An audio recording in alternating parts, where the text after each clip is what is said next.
Welcome to the Heart Wide Open Wellness Podcast, where we explore therapy, Kundalini Yoga, and all things holistic wellness. I'm Hannah Zachney, LMFT, International Retreat Leader, and Curious Human. Whether you're tuning into us via social media or any of the major podcast platforms, we're so grateful to have you here. Here's to opening our hearts and exploring life together. Welcome to the Heart Wide Open Wellness Podcast. Today we are blessed to have Salwa Kasabian, who has been in my world for many years now. And we were talking before we hopped on here about, we can't even really remember how we were introduced. But the minute we have been connected and crossed paths and supported each other on our journeys. And she does such good work with her team in the community. And her heart is in such a special spot. And I'm always fascinated by people who find their purpose and then put it into action and make something of it. And that is her. And that's what we're going to talk about today, is how she's done that specifically. But I will go ahead and just read her actual bio aside from that.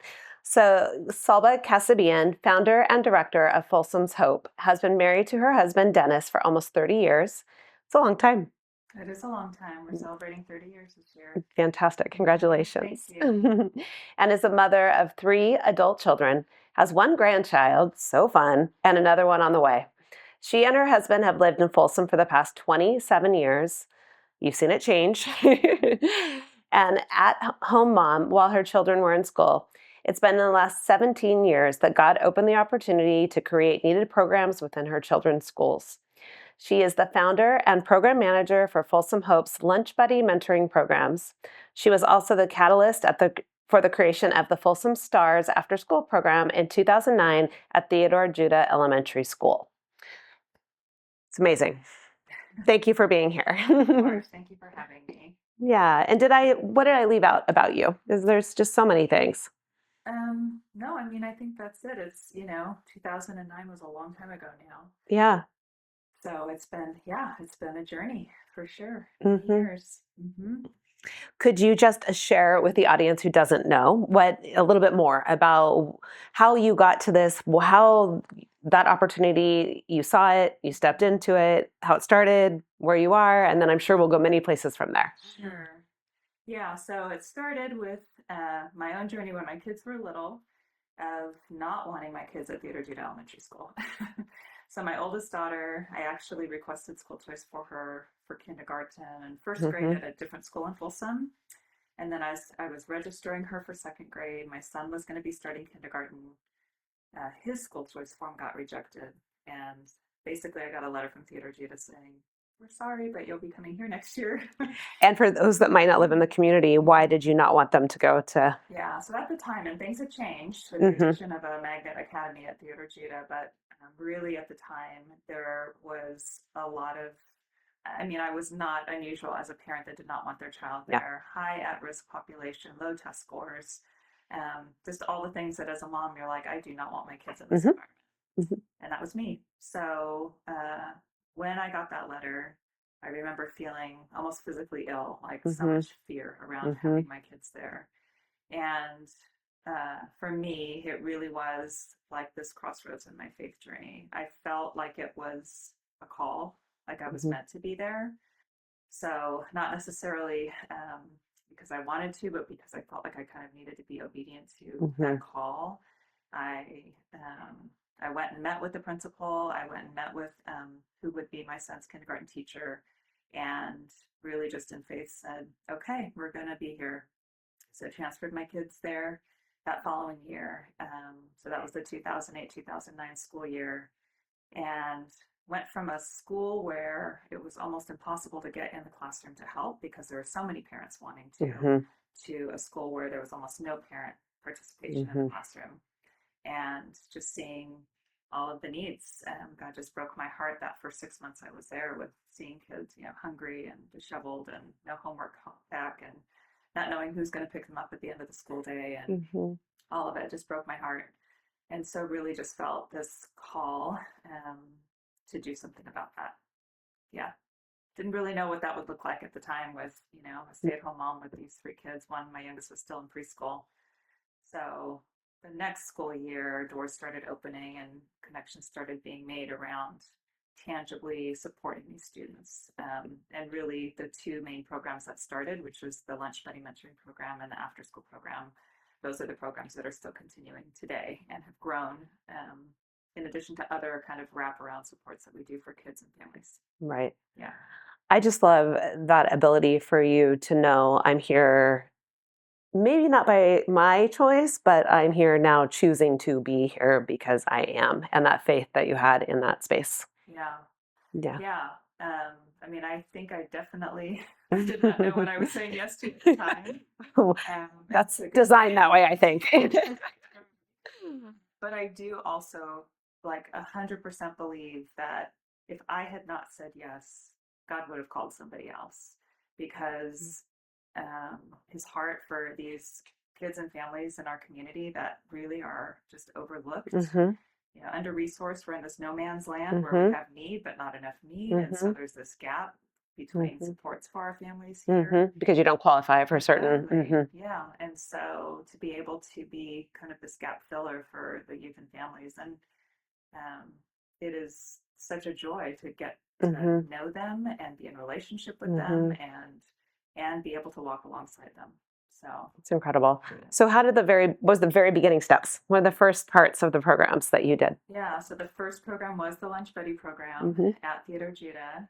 Um, Literally started with like a information meeting that I kind of tried to get the word out about. And I mean, honestly, it was,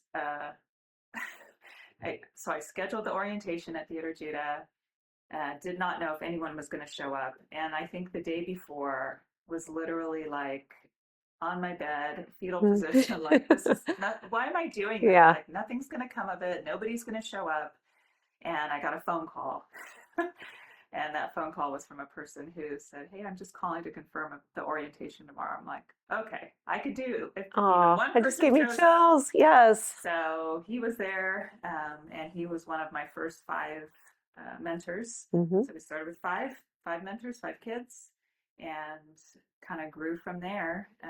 As you know, I mean, I think every child can benefit from a lunch buddy. Yes, no matter what Yeah. situation they're in. Yeah. And they come in once a week to have Yep. lunch. Is So this? it's once a week. I do the program now at Theater Judah at Blanche Prince Elementary, which is where I came from today, and at Southern Middle School to Hmm. support them as they move up into middle school. And it's such a simple program. It really is just, I oversee those programs. The buddies come in, they sign in at the school campus.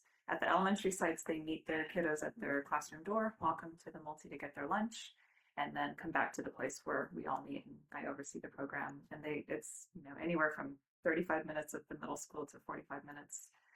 Just hang out and Yep. talk and play a game and do Yep. it again the next week. And there's something magical about that consistency and reliability that Hmm. these kids know this person's going to be there for me.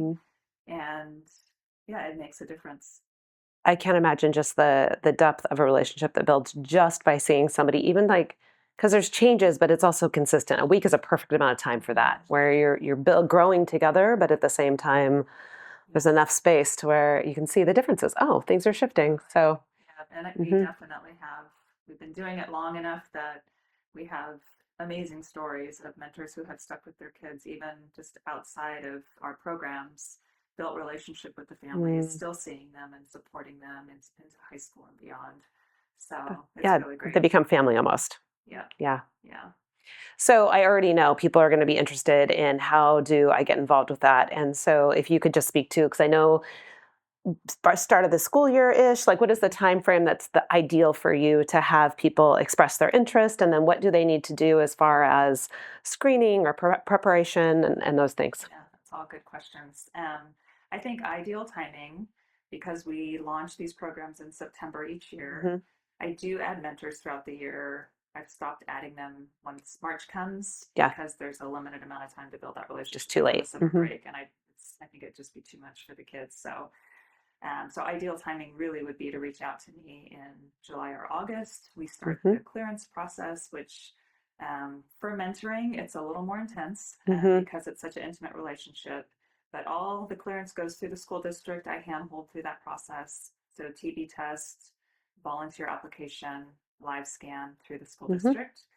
And then on Folsom's Hopes End, we do a application that's fairly lengthy, including reference checking. Mm-hmm. And then there's some mandated reporter training that's required as well. That's great. So, yep. So everybody's in good hands. Yes. Yes. Yeah. I know one of the women who is in my women's membership when you spoke last time decided to volunteer with you and has had just such the most amazing time. Yeah. She's been great. Yeah. Mm-hmm.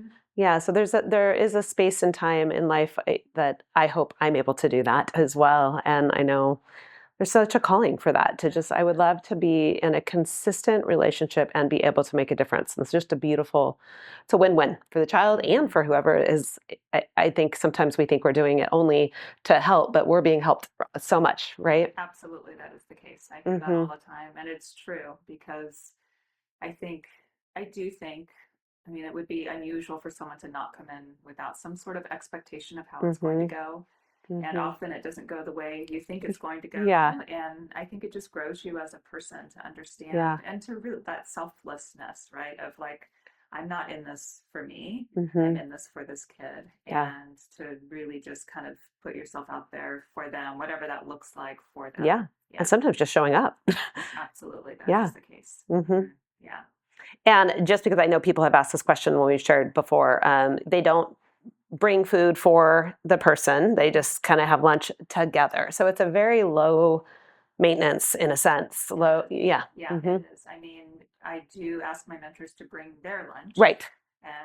And most often the kids are getting lunch from the cafeteria, but sometimes they'll pack their lunch. And at the middle school, we actually provide lunch because Okay. It's only 35 minutes on a large campus. Mm-hmm. So for them to get lunch and then Yeah. come back, it would take up too much time. So, but yes, the food thing is part of our very strict no gift giving policy Yeah. that we have. So Yeah. even food, like I say, mentors cannot bring in food to share with their mentee unless they're sharing it with the whole group of kids. Yep. So yeah. Yeah. Yep. Yep. So, and then, okay, so that's one part of the program. And just with that program, tell me just somebody that stands out or some story that just is like right now on your heart to share. Yeah. So when I told you we do have some, relationships that are still ongoing, Mm-hmm. there was a little boy who came to Blanche Sprint's as a kindergartner, and as a series of some really awful circumstances, his mother was killed by a train in Sacramento. She was a drug addict. He was being raised in horrible, horrible living situations.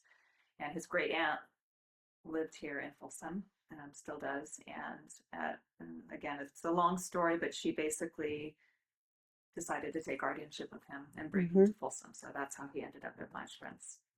So he came into our programs right away, and I paired him with a mentor who, yeah, just ended up really, he had two boys the same age as this little boy, and they've just built relationship through the years. I mean, again, like this is a boy who really was not in structured school, didn't know how to be in a classroom, hungry all the time, awful.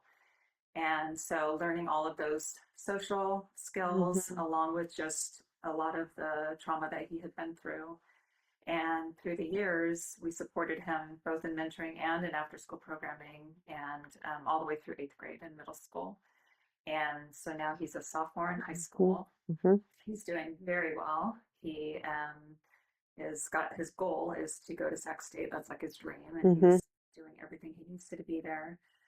And so his mentor has continued to support him. And I kind of jokingly said to his great aunt recently, well, maybe his mentor will help him practice driving because that's the next step. Yeah. And he will. He's going to do that.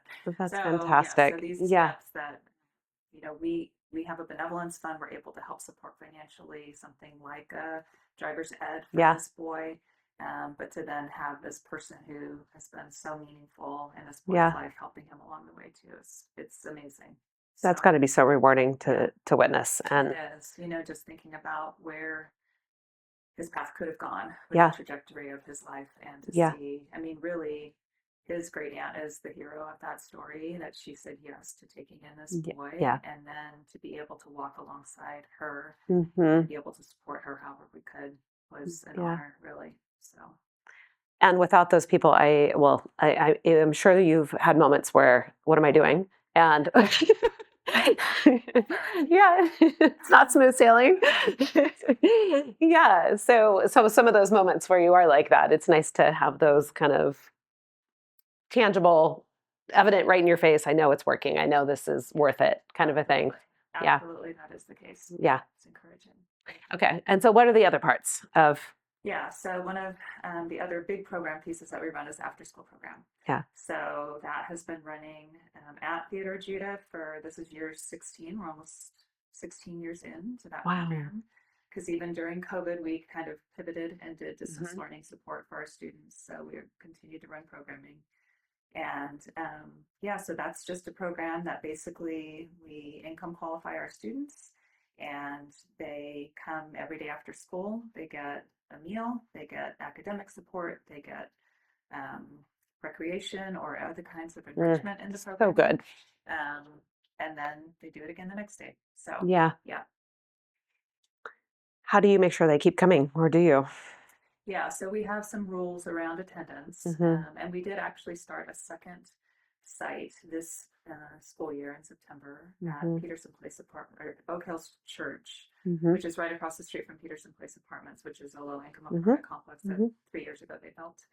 So prior to COVID, we were supporting students at Blanche Prince Elementary by having them walk over to the program with Mm-hmm. the help of a staff member Mm-hmm. at Theodore Judah. So since COVID, we have not been able to maintain that relationship. And so we wanted to see how we could support some students at Blanche. So that seemed Mm-hmm. like a seamless, Oak Hills is letting us be there Mm-hmm. to support the students there. So attendance is part of what we require of our Mm-hmm. students. It's part of the deal when we do our Yeah. parent orientations. We let them know this is part of Yeah. what we are expecting of you. So attendance is definitely something that we require. So it's not like they can come when they want, not when Yeah. they want. We definitely give priority to students Yeah. who utilize the program fully. Well, it's beautiful. That's how they're going to really receive it, right? Well, Mm-hmm. and that's what the statistics say is, Mm-hmm. so many hours of dosage of a program. Mm-hmm. 15 is the magic number for elementary students. That's Okay. really what kind of moves the needle for these kids. So, Okay. yeah. That's great that you know that. Yeah. Yeah. Beautiful.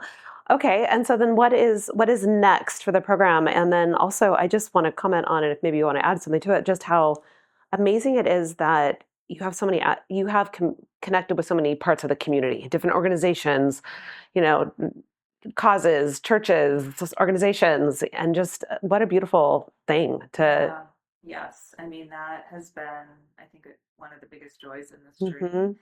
And also, for me, I don't think I saw it as a gift in me, but I do believe it's a gift I've been given to kind of very creatively think about, like, okay, this is what we need, Mhm. and this is how we can get there Yeah. through, again, we don't qualify for traditional grant funding, so how Yeah. can we make this happen? And we do have a lot of partnerships. We do have a lot of, Mhm. including partnerships with Sac State and Los Rios, where we receive federal work study students to Great. work for us that Mhm. don't cost us anything out of our budget. Yeah. So yeah, just a variety of ways, but even, the food bank and the low income apartments in town and the school district. And we have a lot of partners that we're working with. So That's amazing. yeah. So, yeah. So what's next?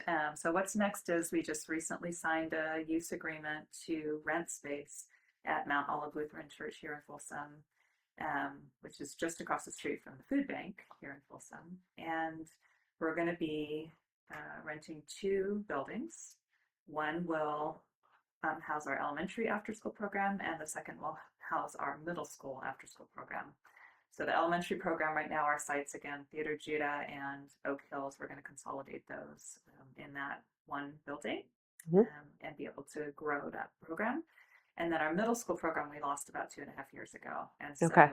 we've been partnering with another one of our partners, the City Parks and Rec Department, to have our students housed in their after school program Okay. at the middle school. So Was that a spacing issue or? it wasn't a spacing issue, it was a staffing issue for Mhm. us. Yeah. Mhm. Yep.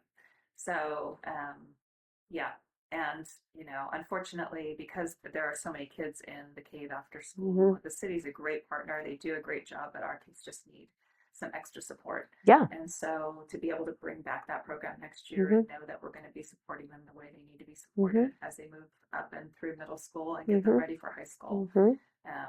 I'm super excited about it. That's one of the pieces that's been heavy for me is losing that. So and then we are going to be also introducing a high school internship program where students that have gone through our program will serve as, like a give back. They're going to get back into the elementary program, and they are also going to be mentored and trained as they're working their way through high school. So that is amazing. Yeah.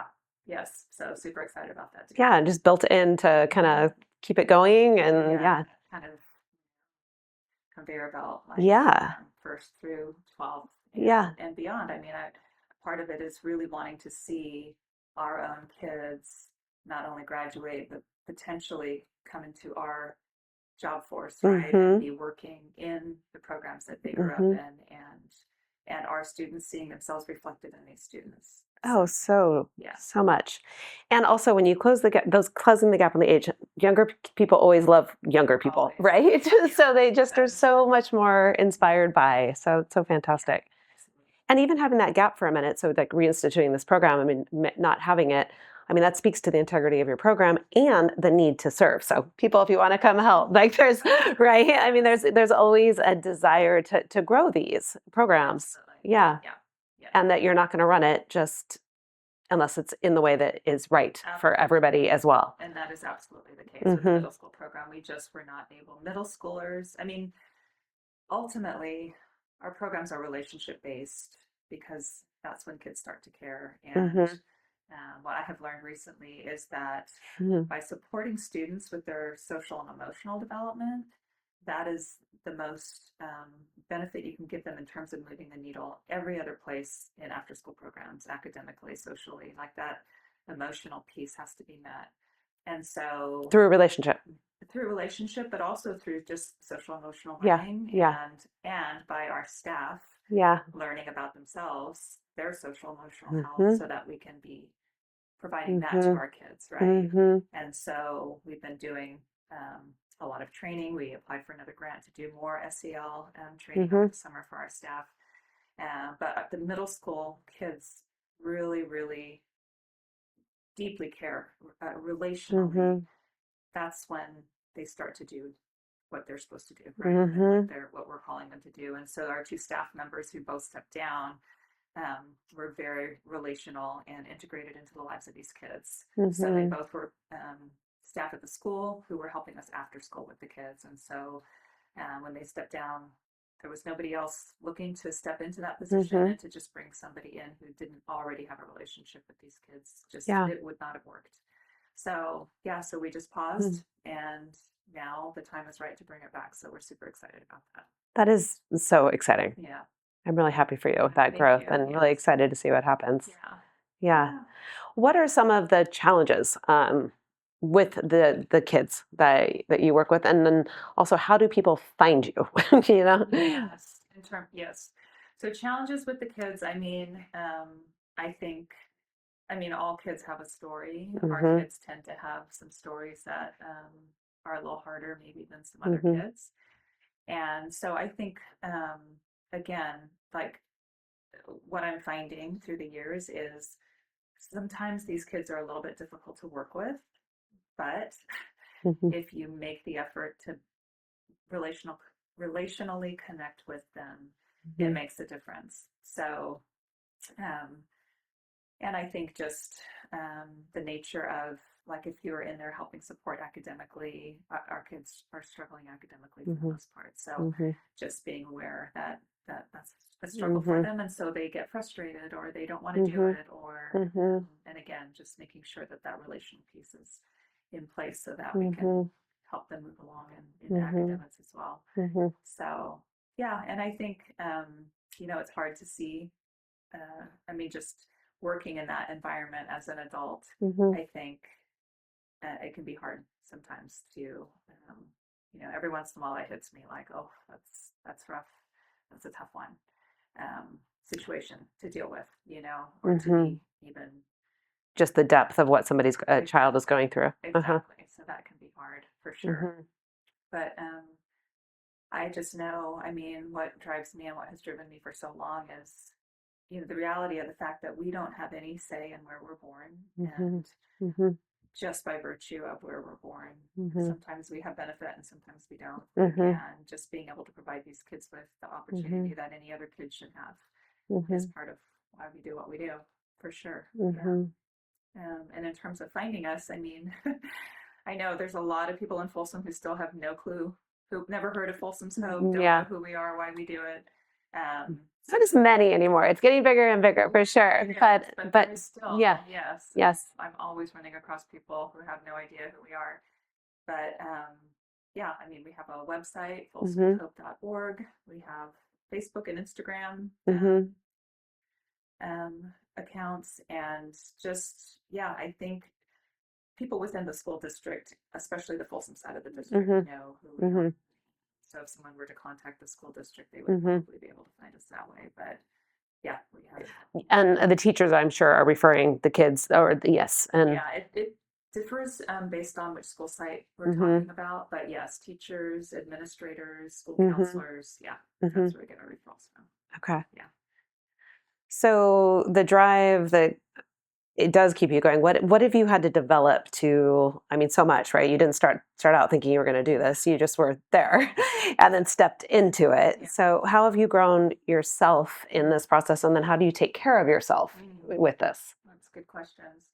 So I have grown, I think one of the biggest ways I have grown is coming to understand that, and part of this I think has to do with my own journey as a mom, that all of these parents, I think I used to get frustrated sometimes with parents that were not making great decisions that I saw, like, that's really not a good decision. Uh-huh. But understanding that they are doing the best they can with what they have. Mm-hmm. And really, again, looking at not just our students, but our families through the lens of love and understanding. And, um, I'm not walking in their shoes. I'm just trying to be Mm-hmm. there supporting them along the way. So I Mm-hmm. think I've grown the most in that, in understanding and compassion and love for the people that we work with, for sure. And that's, I think it makes a difference. They know that, they feel that, right? They understand that. And so, and again, those relational pieces will help continue to allow us to Mm-hmm. walk alongside these families and kids. So I just have a ton of respect for that aspect of being able to see people without judging them and just hold space for them and to just be aware that there's a shift in perspective, right? That just being in the availability to serve really does require that you just remove anything you have preconceived and be there in a way that you can meet people where they are and know that. I mean, the adage, I believe, is true. It's something we work with therapy. My team is constantly working with is meeting people where they are, one, and then knowing that they are doing the absolute best that they can with what they have, yeah. right, at all times. Yeah. And it's certainly not perfect at it. But I've grown a lot in that, for sure. Yeah. And I think you're right. I mean, in order for us to really, truly connect and have meaningful relationship with our kids and families, with anybody really, I mean, that's what you have to do, Yeah. because otherwise you're coming in, for years, with this judgmental lens of, this doesn't look right, I'm not sure I like the way this looks, it's not, all of that. And it really does affect, people aren't stupid, they can smell that a mile away. It's so true. Yeah. Yeah. To be able to really truly love them and have compassion, and again, just meet them where they're at, and yeah, walk alongside. So It's almost like raising kids. We have kids. We've been talking.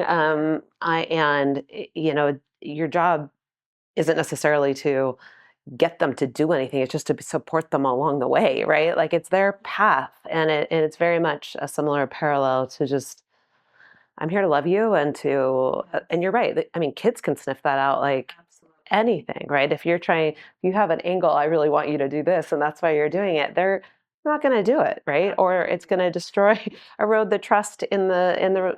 around that topic or in the relationship to some capacity. So it's not only just a byproduct gift of what you do, but it's also like necessary, right? You can't reach these kids unless you're able to Yeah. move into that space. Yes, yes. And I think specifically, if we're talking about our own children, Mm, it's necessary in order to maintain relationship with them, right. right? And so, yeah, to be able to, and I think God used that for me with my own kids and shaping my heart around that, Mm-hmm. and then kind of overflow that into my work as well. Like, oh, I'm kind of doing this with the people Yeah. I work with as well.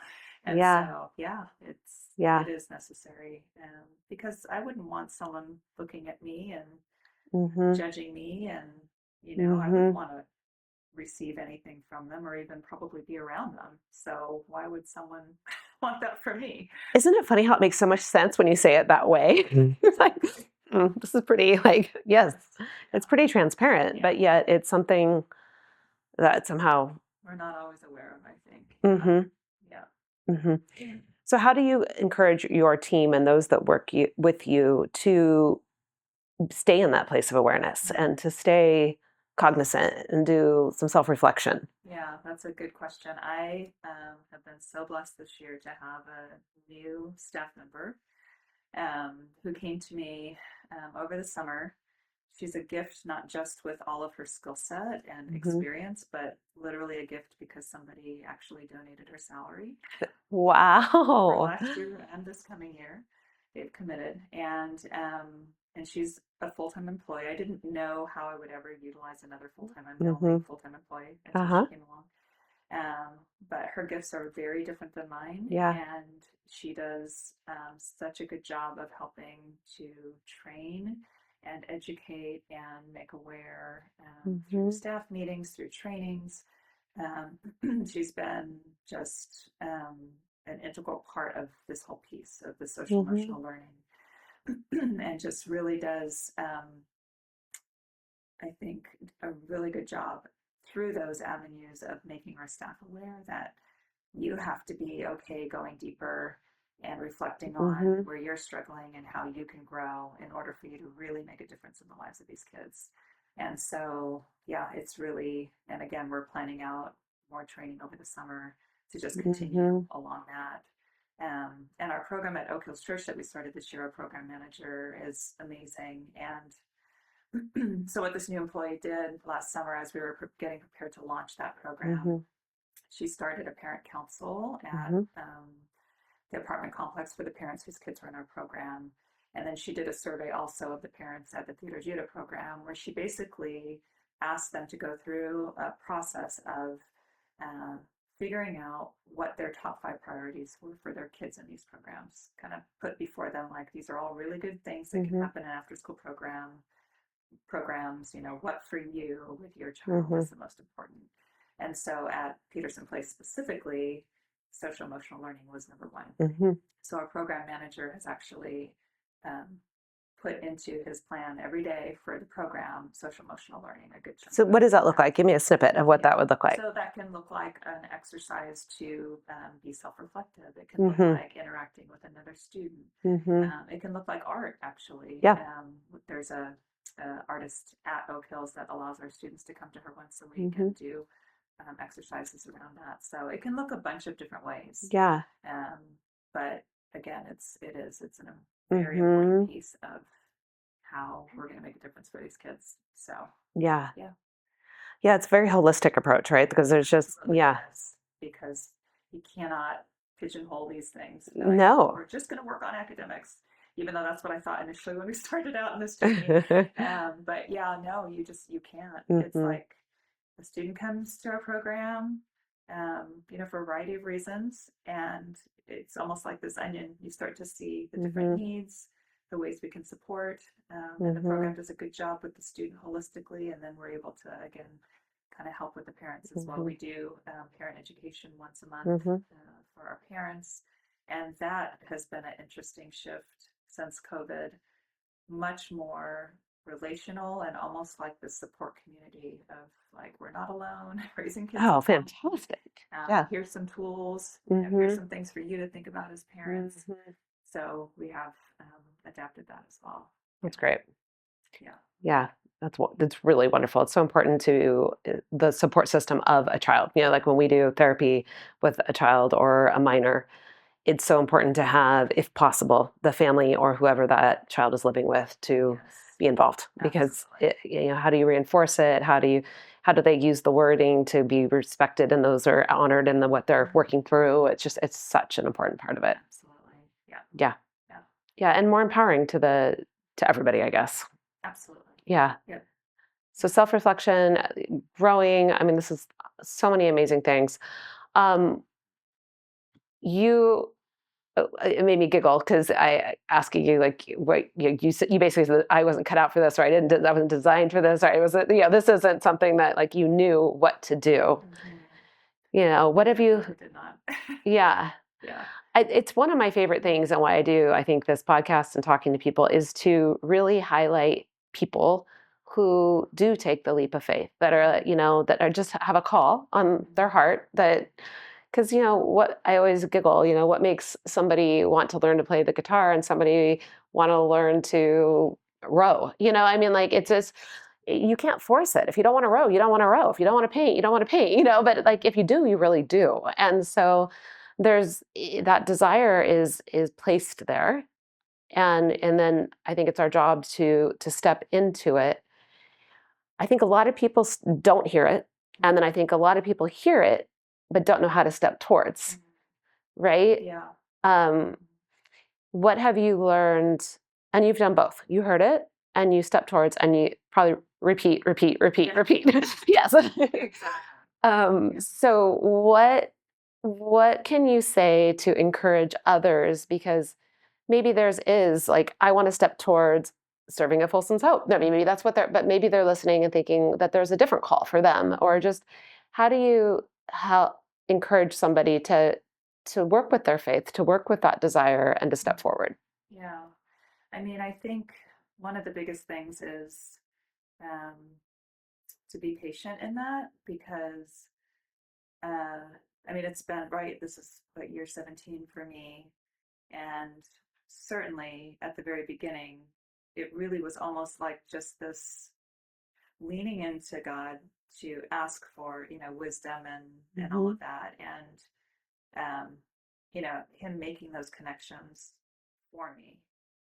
I mean, there's no other way to explain again all the partnerships, all the resources all of it, Right. without acknowledging that really it's him. That there's some intervention that's. Mm-hmm. Absolutely, it's I mean a lot of miraculous things that have Mm-hmm. happened, and so to really just, I mean, for me as a Christian, lean into the Lord and make sure that I'm opening myself up to hearing Mm-hmm. from Him and following Mm-hmm. Him. And Mm-hmm. even, with this big move that's happening next year, like, okay, God, I think this is an open door from you. So we're going to step through it in Mm-hmm. faith and trust that He's going to provide. But along the Mm-hmm. way, He's giving us direction and guidance Mm-hmm. and bringing us connections and Mm-hmm. things to do or grants to write Mm-hmm. or whatever that looks like. We're Mm-hmm. doing our part. But I do think, yeah, I mean, it definitely takes a level of trust, which has grown for me over the years. Well, each time you trust more, right? Exactly. And Mm-hmm. that's absolutely the case. And Mm-hmm. so, um, yeah, I mean, I think if somebody has that desire in their heart, Mm-hmm. I think that, I mean, he will respond and he Mm-hmm. will provide you with what you need. Mm-hmm. It doesn't mean it's going to be easy No. because it's usually, there's No. definitely, hard stuff Mm-hmm. that happens along the way, but, um, I mean, his promises that he won't ever leave us, and that has Mm-hmm. definitely been the case Mm-hmm. through thick and thin. He's been there, Mm-hmm. and yeah, it's amazing what he's done. So, Yeah, I find the bigger I leap, the more miracles show up, right? mhm. Like, and you kind of have to baby leap the first couple times, because Yes. to get, oh, I see this is still, I'm Mhm. still supported, I'm still held, right? And then, but man, what if you can just really boom, you might not know the whole time, but you will be okay, right? You'll be okay even if it's not okay. And Well, and I think I found in my journey that for me personally, Mhm. it's taken circumstances where I literally cannot manage or control something. Mm, Um, and really truly then giving it over to God Yeah. for him to finally be able to step in and help. Yeah, you're stubborn like me. Because, yeah, I think that's the case for a lot of us, where like I can do this on my own, Yeah. but really can't. There's some Mhm. semblance of like, yeah, we're in control, but we really aren't. Right. And so understanding that and really allowing it, it took a long time before I Mhm. allowed God into spaces of my life to be able to Mhm. help and support me in ways that I thought I was doing it on my own. Mhm. And so when I was finally at spaces in my life where I'm Yeah. like, can't do this anymore, Yeah. that's where I saw him work the most. So, where has God given you insight into gifts that you didn't even know were there? Yeah.